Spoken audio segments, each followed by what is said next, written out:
bersyukur buat pagi hari yang indah ini Tuhan. Kami percaya tangan kasih-Mu terus menopang kami.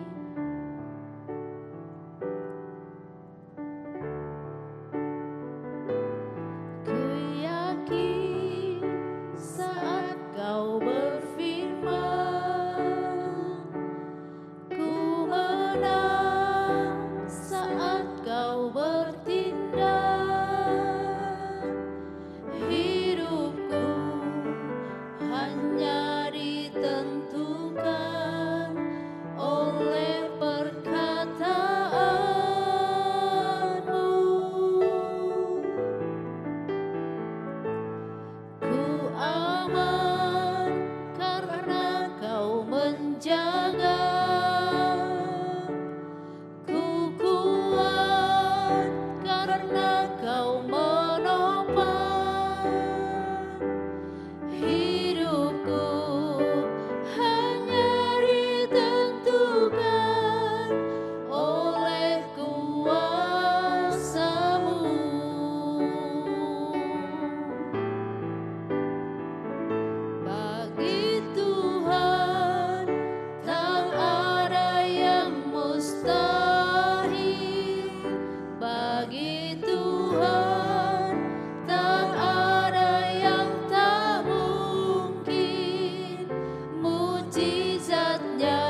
Father, which art in heaven, hallowed be thy name. Thy kingdom come, thy will be done in earth as it is in heaven. Give us this day our daily bread, and forgive us our debts, as we forgive our debtors. And lead us not into temptation, but deliver us from evil. For thine is the kingdom, and the power, and the glory, forever. Amen.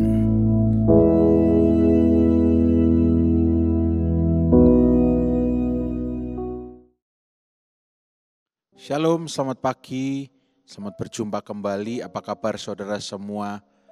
Di hari yang baru ini, mari saat ini kita sama-sama sejenak merenungkan firman Tuhan. Dan kita percaya selalu firman Tuhan ini berkuasa. Ya, mari kita sama-sama buka di dalam Roma pasal 5 ayat yang ke-6. Roma 5 ayat 6. Apa yang firman Tuhan katakan, kita lihat sama-sama. Karena waktu kita masih lemah, Kristus telah mati untuk kita, orang-orang durhaka, pada waktu yang ditentukan oleh Allah. Nah, ini di dalam terjemahan bahasa Indonesianya, ya. Di dalam terjemahan bahasa Inggrisnya saya menggunakan dua terjemahan. Yang pertama ada New King James dan The Message. Nanti akan saudara bisa lihat di layar saudara, ya. New King James Version berkata, for when we were still without strength. Jadi, New King James ini berkata bukan hanya lemah, tapi without strength. Tanpa kekuatan. Ya, belum punya kekuatan. In due time, Christ died for the ungodly. Nah, dalam terjemahan The Message, saudara bisa lihat di layar saudara, dikatakan Christ arrives right on time to make this happen. Jadi Kristus itu datang pada saat yang tepat. Ya. Dia tidak menantikan kita untuk bersiap-siap. Tunggu kalian siaplah manusia, tidak. Tapi dia tahu kapan saat yang tepat. Dia datang 2000 lebih tahun yang lalu. Dia memperkenalkan dirinya, aku adalah Yesus. Dan juga untuk, ya bahasa Inggrisnya istilahnya sacrificial death. Atau kematian pengorbanan di atas kayu salib. Ketika kita mungkin terlalu lemah ya, kita terlalu tidak punya kekuatan, terlalu membangkang untuk bisa taat. Justru dia datang untuk menyadarkan kita, membukakan mata manusia. Dia datang, ya, dia memberi dirinya. Dan mungkin juga kalau seperti Roma 5:6 tadi dikatakan waktu kita masih lemah. Mungkin juga kalau kita sudah agak tidak lemah atau sudah tidak lemah, kita mungkin juga tidak tahu apa yang harus dilakukan juga kalau tidak ada Yesus yang turun ke dunia ini. Ya. Jadi pagi hari ini kita akan sama-sama bersyukur bahwa Yesus Kristus itu mengambil alih posisi kita. Christ in our place. Ya. Ada sebuah ilustrasi yang ini kisah nyata. Ya. Kalau saudara familiar dengan nama Watchman Nee atau nama Tionghoanya, maafkan kalau saya salah, Ni Tousheng. Ya.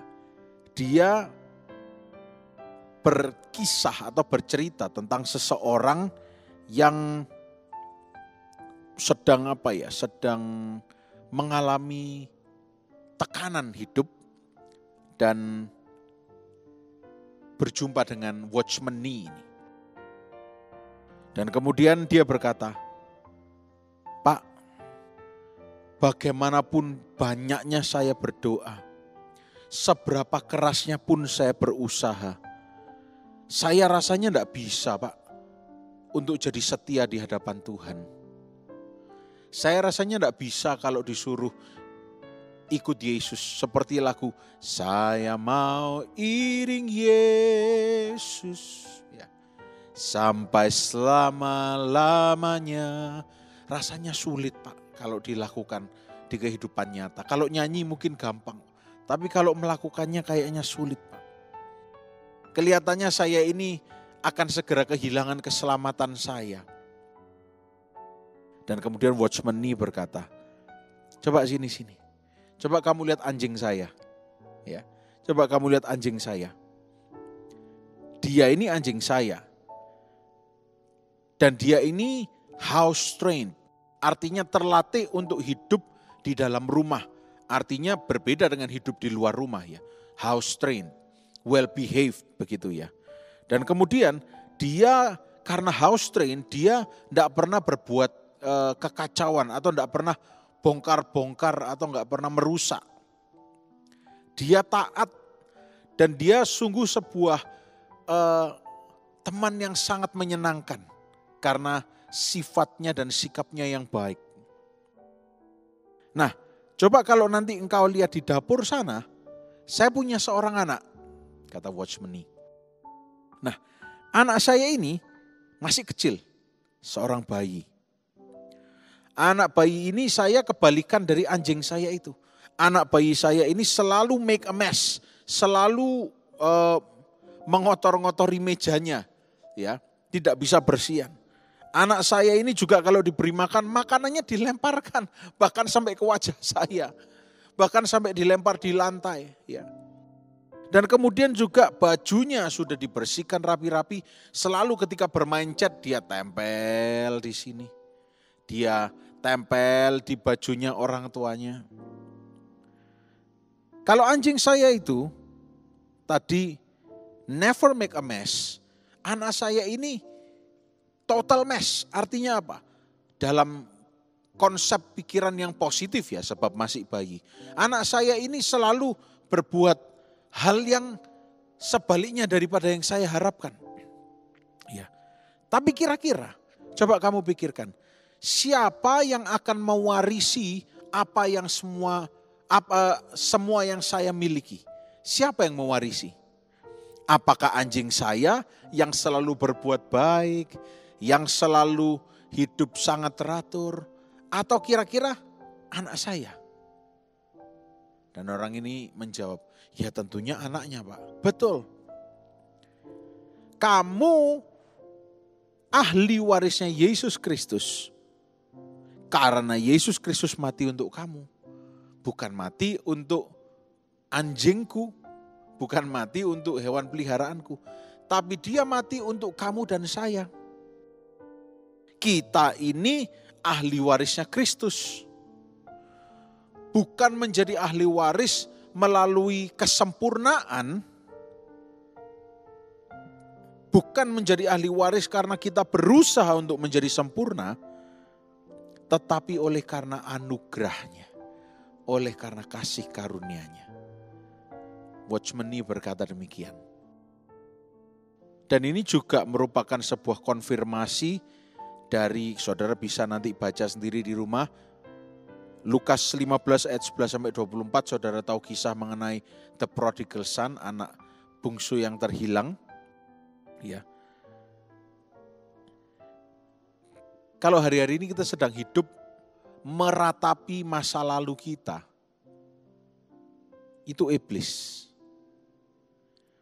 Karena Yesus tidak menghendaki kita melihat ke belakang.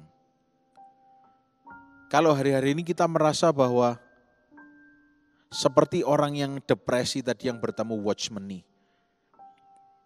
Seberapa banyak saya berdoa, seberapa keras saya berusaha, saya tidak bisa setia. Ya. Kenapa kok saya tidak bisa setia? Jangan-jangan saya kehilangan keselamatan.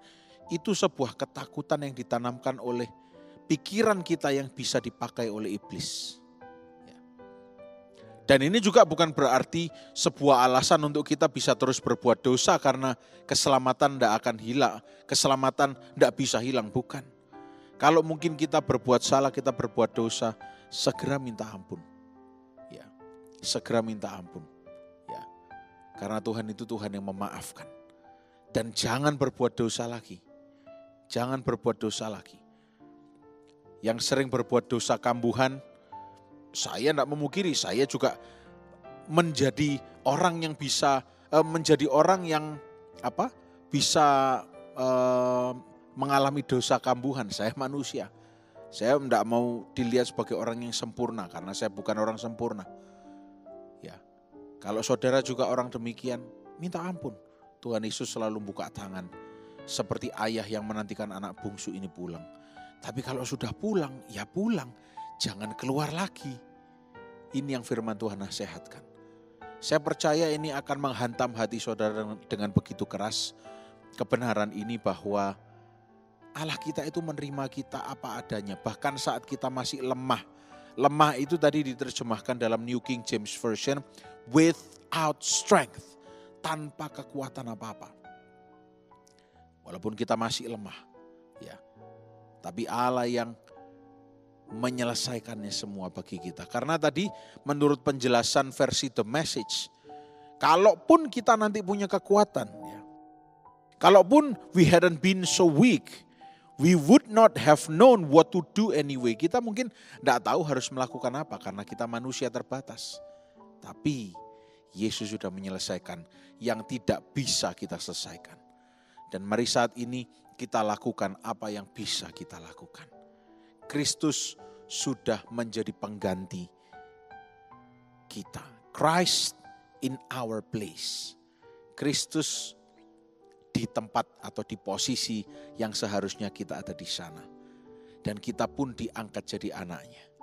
Kita menjadi pewaris kerajaan surga. Seberapa Messi-nya kita, bukan Messi pemain sepak bola, tapi Messi pakai Y atau Y, kacau, kotor. Kita tetap anaknya Tuhan. Oleh karena itu mari sama-sama belajar bertingkah laku, bertutur kata, seperti anaknya Tuhan. Ya. Hidup, kalau perlu saya akan katakan hidup membawa beban sebagai anaknya Tuhan. Karena kalau kita hidup los-losan, kita tidak menyadari bahwa kita anaknya Tuhan, maka kita akan hilang seperti anak bungsu. Dan mungkin hilang yang kedua kali dan ketiga kali. Tapi ketika kita sudah memikul kuk yang dipasang, kita sudah memikul beban yang ringan itu, kita tidak akan sembarangan berkata-kata, kita tidak akan sembarangan bertindak. Dan di dalam ketidaksempurnaan kita, ketika kita masih lemah, Kristus yang akan menyelesaikan ini semua. Dan bahkan Kristus sudah menyelesaikan semuanya. Dan kita hidup dengan memegang kebenaran akan hal itu. Bagi hari ini saudara, kalau Anda sedang diintimidasi oleh iblis bahwa saya ini sudah berusaha mencari Tuhan gitu ya. Seperti orang yang kesaksian ini yang bertemu watchman ini. Tapi rasanya saya akan segera kehilangan keselamatan. Ya. Itu intimidasi iblis. Tidak segampang itu keselamatan hilang. Tapi juga tidak segampang itu kita memperlakukan keselamatan. Kita harus mengerjakan keselamatan kita dengan takut dan gentar. Ya, bukan karena takut akan hilang, tapi karena kita menghargai keselamatan yang Tuhan berikan. Ya, pagi hari ini, saudara, kita menyadari, kita disadarkan bahwa kita ini sudah ditebus. Kita hidup di dalam keselamatan. Kita hidup di bawah providensia Tuhan, di bawah perlindungan Tuhan. Ya, maka kita akan hidup seperti anak-anak Tuhan. Dan hidup sebagai anak itu bangga, bahagia karena ada yang menjamin. Tuhan Yesus memberkati kita semua, kita akan berdoa. Tuhan Yesus, terima kasih. Karena Engkau sudah mati bagi kami saat kami masih lemah, tanpa kekuatan. Dan biar ini menjadi sebuah ayat yang mengingatkan kami. Tuhan, bahwa Engkau sangat amat mengasihi kami. Engkau tidak pernah bermaksud untuk membuat kami terjerembab atau terjerumus. Tapi Engkau selalu memberi way out, jalan keluar. Engkau Tuhan yang selalu memegang tangan kami. Engkau Tuhan yang selalu mau menerima kami kembali ketika kami berjalan terlalu jauh. Karena Engkau mengasihi kami. Pagi hari ini Tuhan kami terima kasih-Mu. dan kami terima kebenaran-Mu, sehingga kami hidup di dalam kebenaran, pengetahuan yang benar tentang Tuhan kami, dan kami tidak hidup di bawah intimidasi dari si jahat. Kami berkemenangan, kami tidak mengalami stres dalam nama Yesus, kami bersukacita, kami berbahagia di dalam Tuhan, dan kami akan lihat kebaikan Tuhan, dan kami akan lihat perkara-perkara ajaib terjadi dalam kehidupan kami semua. Di dalam nama Tuhan Yesus Kristus. Haleluya. Amin. Selamat pagi, Tuhan Yesus memberkati.